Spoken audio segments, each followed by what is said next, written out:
Life हो out of control तो आंखों को बंद करके बोल all is well, all is well. तो स्टूडेंट आप समझ गए होंगे आज मैं जो बताने वाला हूँ थोड़ा अलग है।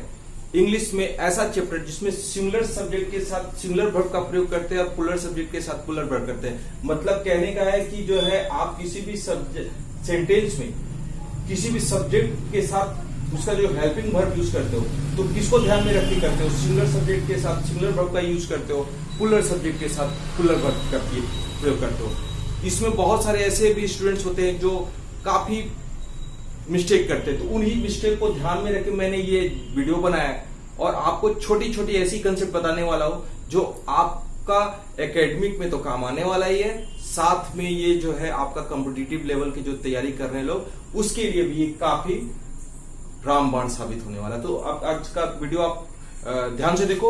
मैंने जो आज का आज जो सेंटेंस दिखा है वो थोड़ा अलग है, ठीक है। देखो अधिकतर स्टूडेंट क्या मिस्टेक करते हैं, जैसे कि हम जानते हैं कि सिंगुलर सब्जेक्ट के साथ सिंगुलर वर्ब का यूज होता है, सिंगुलर सब्जेक्ट के साथ सिंगुलर वर्ब का यूज होता है, प्लूरल सब्जेक्ट के साथ प्लूरल वर्ब का यूज होता है। तो अधिकांशतः स्टूडेंट्स क्या मिस्टेक करते हैं वो चीज यहां देखो। जैसे the principal and secretary is are coming in my home, तो अधिकतर स्टूडेंट्स क्या मिस्टेक करेंगे कि प्रिंसिपल एंड सेक्रेटरी इसको आप प्लूरल सब्जेक्ट समझ लेते हैं। देखो प्रिंसिपल और सेक्रेटरी के आगे द का प्रयोग किया गया है, यानी ये एक सिंगुलर सब्जेक्ट को दर्शाता है, इसलिए इसके आगे हम लोग इसका प्रयोग करते हैं, ठीक है। अब लोग के साथ तब फिर प्लूरल कैसे होगा? अगर द प्रिंसिपल, अरे यहाँ पे आप द सेक्रेटरी लगा देता हूं तो अब ये प्लूरल सब्जेक्ट बन गया। The principal and the secretary are coming in my home, ठीक है। अगर मैं द प्रिंसिपल के बाद अगर सेक्रेटरी के आगे द लगा देता हूं तो ये प्लूरल सब्जेक्ट बन जाता है। तो प्लूरल सब्जेक्ट के साथ प्लूरल वर्ब का यूज होता है और सिंगुलर सब्जेक्ट के साथ सिंगुलर वर्ब। तो यहाँ पे द प्रिंसिपल एंड सेक्रेटरी के साथ आप लोग आर का प्रयोग कर लेना, ठीक है। समझे? समझो, फिर से समझो। द प्रिंसिपल एंड सेक्रेटरी, ठीक है। अगर मैं यहां से द हटा दूं तो इसका मतलब है कि प्रिंसिपल और सेक्रेटरी जो है वो एक ही व्यक्ति है, ठीक है। हो सकता है ना आपके स्कूल में एक ही व्यक्ति हो सकता है जो प्रिंसिपल भी हो और सेक्रेटरी भी हो सकता है, ठीक है। तो उसके आगे क्यों देखो प्रिंसिपल एंड सेक्रेटरी के आगे द लगा हुआ है, the principal and secretary is coming in my home. लेकिन अगर मैं इसी में क्या थोड़ा चेंज कर लेता हूं, सेक्रेटरी के आगे द लगा देता हूं, the principal and the secretary, तो ये हो गया। यहाँ पे इसके बाद क्या होगा, ये आर हो जाएगा। The principal and secretary are coming in my home, ठीक है। Now we comes in question number 2। Bread and butter is oblique are my favourite breakfast, ठीक है। अब देखो ब्रेड एंड बटर, तो अधिकांशतः स्टूडेंट्स कहाँ मिस्टेक करते हो? अब वो लोग सोचते हैं कि ब्रेड और बटर तो प्लूरल सब्जेक्ट है, तो प्लूरल सब्जेक्ट के साथ हम लोग क्या करेंगे कि प्लूरल वर्ब का प्रयोग करेंगे, और वे लोग क्या करते हैं यहाँ आर मार देते हैं। लेकिन यहाँ पे जस्ट क्या है, आप देखो ब्रेड एंड बटर, ब्रेड और बटर था तो अलग अलग लेकिन दोनों मिले एक बन गए, ठीक है। तो आप इसको ये क्या हो रहा है कि प्लूरल जैसा दिखने वाला ये सिंगुलर जैसा बिहेव करता है, इसलिए हम यहाँ पे इसके साथ इज का प्रयोग करते हैं, ठीक है। और भी आप एग्जांपल ले सकते हो, जैसे मैं आपको बोलूं कि राइस एंड करी, ठीक है। Rice and curry is oblique are my favourite dish. तो राइस एंड करी क्या था, जब तक कि अलग अलग था तब तक वो प्लूरल था, लेकिन जैसे ही उसको आपने एक में मिला दिया तो सिंगुलर जैसा बिहेव करता है। इसलिए यहाँ पे अगर ब्रेड एंड बटर की जगह राइस एंड करी का भी प्रयोग करोगे तो वहां पे इज का प्रयोग करेंगे, ठीक है। देखो स्टूडेंट्स समझने का कोशिश करो, जैसे कोई भी व्यक्ति अलग अलग होता है, तो जैसे उसका शादी नहीं होता है तो वो क्या होता है कि अगर मैं एक मैन और एक वुमेन को लूं तो वो अलग दोनों प्लूरल जैसा बिहेव करेंगे। लेकिन अगर दोनों का शादी हो जाता है तो फिर क्या एक पेयर बन जाते हैं, एक जोड़ा बन जाते हैं। तो जब जोड़ा हो जाते हैं तो उसको एक से ही आप उसको रिप्रेजेंट करते हो। तो एक यानी सिंगुलर जैसा बिहेव करता है, तो सिंगुलर जैसा बिहेव करता है तो सिंगुलर वर्ब का लगेगा। जैसा कि मैं कंसेप्ट क्या बताया कि सिंगुलर सब्जेक्ट के साथ सिंगुलर वर्ब और प्लूरल सब्जेक्ट के साथ प्लूरल वर्ब लगता है, ठीक है।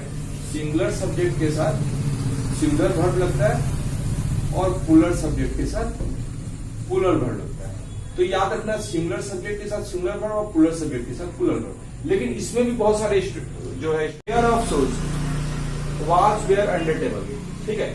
अब देखो ये अभी मैं जस्ट बोला कि यहाँ पे जूतों का एक जोड़ा, अब सबसे बड़ा चीज की देखो यहाँ पे ए लगा हुआ है, ठीक है। जूता जो होता है, एक जूता अगर मैं आपको दूं तो वो यूजलेस है जब तक कि आपको एक जोड़ा ना मिले। तो एक जोड़ा जूता जो होता है वो होता तो दो अलग अलग है, लेकिन फिर भी एक बन जाता है, ठीक है। पेयर में होने पे वो एक बन जाता है, इसलिए वो क्या होगा, सिमिलर जैसा बिहेव करता है। तो सिमिलर जैसा बिहेव करने के कारण क्या होगा, यहाँ पे हम लोग वाज का यूज करेंगे, ठीक है। उसके बाद नेक्स्ट सेंटेंस में आ जाता है, देखो both several various boys is are absent. अभी देखो बोथ है, सेवरल है और वेरियस है, ठीक है। ये ऐसा क्वेश्चन में बोथ सेवरल वेरियस, इस केस में क्या होगा, हमेशा यहाँ पे आप आर का यूज करना, ठीक है, क्योंकि ये plural subject plural verb, singular subject singular verb. Next sentence में आते हैं, the number of boys is ऑब्लिकार 40। यहाँ पे देखो द नंबर ऑफ बॉयज बोल रहा है, ठीक है। द नंबर ऑफ बॉयज क्या हो रहा है कि ये पार्टिकुलर किसी एक चीज को रिप्रेजेंट कर रहा है, इसलिए यहाँ पे क्या हो रहा है कि हम लोग यहाँ पे जो यूज करेंगे, यहाँ पे हम लोग इसका इज का यूज करेंगे, ठीक है। ये द नंबर ऑफ बॉयज यहाँ पे दिखने में तो ये लग रहा है कि ये पुलर है, लेकिन द नंबर इसको पार्टिकुलर सिंगुलर जैसा बिहेव कर रहा है। तो इसके कारण क्या हो रहा है कि हम यहाँ पे सिंगुलर सब्जेक्ट के साथ सिंगुलर वर्ब जैसा कि जानते हैं। तो यहाँ पे बहुत बार स्टूडेंट आपको ये समझना होगा कि किस सब्जेक्ट कैसा है और उस सब्जेक्ट के अकॉर्डिंग आप उसके साथ वर्ब का प्रयोग करते हो, ठीक है। अब नेक्स्ट सेंटेंस में आ जाते हैं, देखो वन है, तो वन है तो आप तो वन देखते के साथ आप समझ गए कि ये सिंगुलर जैसा ही बिहेव करेगा, तो इसके साथ वन के साथ आप वाज लगा दो, ठीक है। उसके बाद everyone want to qualify in, ठीक है। यहाँ पे थोड़ा सा मैं इसको पूरा कंप्लीट कर देता हूँ सेंटेंस को। यहाँ पे मैं लिख देता हूँ कुछ, इन एनडीए एग्जामिनेशन, ठीक है, एनडीए एग्जामिनेशन। तो everyone wants to qualify in NDA examination. तो प्रत्येक व्यक्ति चाहते हैं कि एनडीए एग्जामिनेशन क्वालिफाई करे। तो देखो एवरीवन बोल रहा, तो सिंगुलर आपको लग रहा है कि ये पुलर सब्जेक्ट है, तो पुलर सब्जेक्ट के साथ हम लोग क्या होगा, पुलर वर्ब लगाएंगे, यहाँ पे लगता होगा वांट लगाएंगे, लेकिन ये लग तो रहा है पुलर जैसा, लेकिन बिहेव कर रहा है एवरीवन। तो यहाँ पे everyone wants to qualify in NDA examination, ठीक है। उसके बाद देखो a number of students was were present. तो देखो यहाँ पे जो ए नंबर ऑफ बात कर रहा है, तो इसी से आपको पता चल जा रहा है कि ये सिमिलर सब्जेक्ट के जैसा बिहेव कर रहा है, इसलिए ये वाज हो गया। उसके बाद देखो all is oblique are ready, ठीक है। यहाँ पे आप सेंटेंस को देखो, तो इस सेंटेंस को देख के आप थोड़ा सा 3 इडियट्स का वो कंसेप्ट आपको याद आ रहा होगा, जहाँ पे जब आप अपने जिंदगी में भी बहुत बार आपका होता होगा कि जब आप कोई एग्जाम कंडक्ट होता है, तो उसमें अगर आपका पेपर में आपको कुछ नहीं आता है, तो अब क्या होता है, आप पूरी तरह पैनिक हो जाते हो और फिर अपने आप को बोलते हो all is well, all is well, all is well. सुनने के लिए तो ऑल इज वेल अगर देखा जाए तो यहाँ पे ग्रामेटिकली ऑल के साथ इज तो लगता नहीं है, लेकिन सेंटेंस क्योंकि ऑल का मतलब तो होता है पुलर के साथ इज कहां से लगेगा, ठीक है।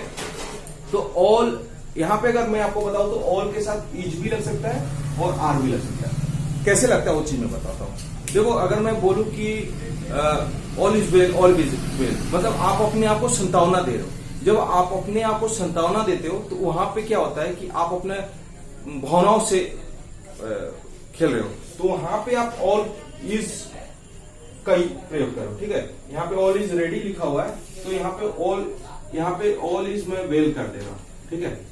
All is well, all is well, ठीक है।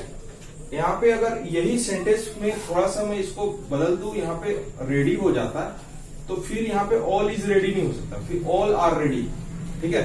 सेंटेंस को समझो, यहाँ पे ऑल इज वेल हो सकता है और ऑल आर वेल हो सकता है। ऑल आर वेल कब होगा, ऑल आर वेल तब होगा जब आप जैसे सपोज करो कि आप किसी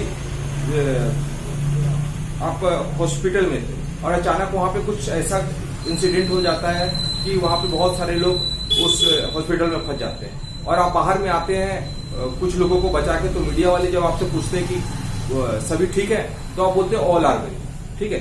तो यहाँ पे जब आप लोगों के बारे में बताते हैं, पर्टिकुलर किसी नंबर, किसी पीपुल के बारे में आप बताते हो, तो वहां पे हम लोग क्या करते हैं, ऑल आर वेल बोलते हैं, ना कि all is well.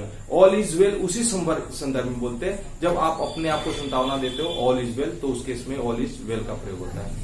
Next sentence आ जाता है, all of the students was oblique were late. तो यहाँ पे देखो ऑल ऑफ द स्टूडेंट्स बोल रहा है, ठीक है, तो ये जो है पूरी तरह पुलर सब्जेक्ट को बिहेव कर रहा है, तो इसलिए यहाँ पे वेयर लेट हो जाएगा।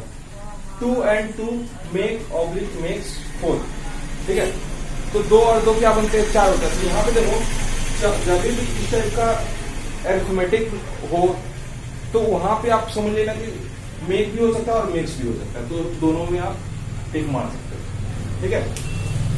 तो आपको ये कंसेप्ट जो है ये आपको समझ लेना है क्या, तो हमको ये आप पहले इसको कॉपी कर लो पूरी तरह,